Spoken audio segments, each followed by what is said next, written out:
శ్రీధర్ బాబు గారు మీరు మీ డిపార్ట్మెంట్ ఎట్లా పనిచేస్తుందో ఒకసారి వినండి జాగ్రత్తగా విని దయచేసి మీరు నోట్ చేసుకొని సమాధానం చెప్పండి.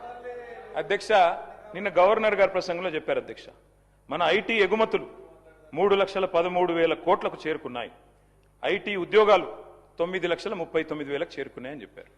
అంటే ఇది వాస్తవమైన శ్రీధర్ బాబు గారు మీ కేబినెట్ అప్రూవ్ చేసిందే కదా, ఇది గవర్నర్ ప్రసంగం. గవర్నర్ ప్రసంగంలోంచే కోట్ చేస్తున్నాను నేను. మీ కేబినెట్ అప్రూవ్ చేసింది, ఆ కేబినెట్లో కూడా మీరు ఉన్నారని అనుకుంటా ఉన్నా. గవర్నర్ గారి ప్రసంగం ఎప్పుడైనా కేబినెట్ ఆమోదిస్తుంది అధ్యక్ష. కేబినెట్లో మంత్రులందరూ ఉంటారు, ఐటీ మంత్రి గారు కూడా ఉంటారు.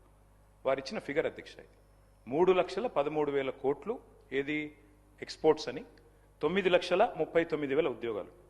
దీని అర్థం ఏంటంటే శ్రీధర్ బాబు గారు 2023-24 ఇది కూడా మీ రిపోర్టే, నాది కాదు, మీ పేపర్ స్టేట్మెంట్ కూడా ఉంది, కావాలంటే చదివి వినిపిస్తా. ఇది మీదే Sridhar Babu, IT minister.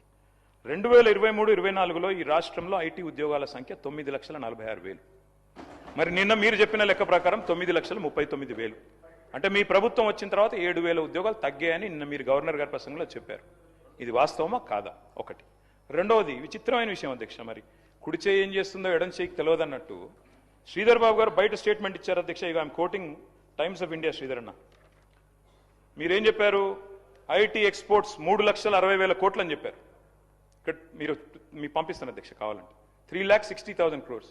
Governor గారి ప్రసంగంలో 3,13,000 కోట్లు. ఏది వాస్తవం అధ్యక్ష? మంత్రి గారు బయట చెప్పేడుదా, గవర్నర్ గారు నోటమ్మడి ఇక్కడ చెప్పేడుదా? You should fire your secretary. If this is a mistake, bureaucratic mistake, you should fire them. క్యాబినెట్లో గవర్నర్ ప్రసంగం ఆమోదించారు.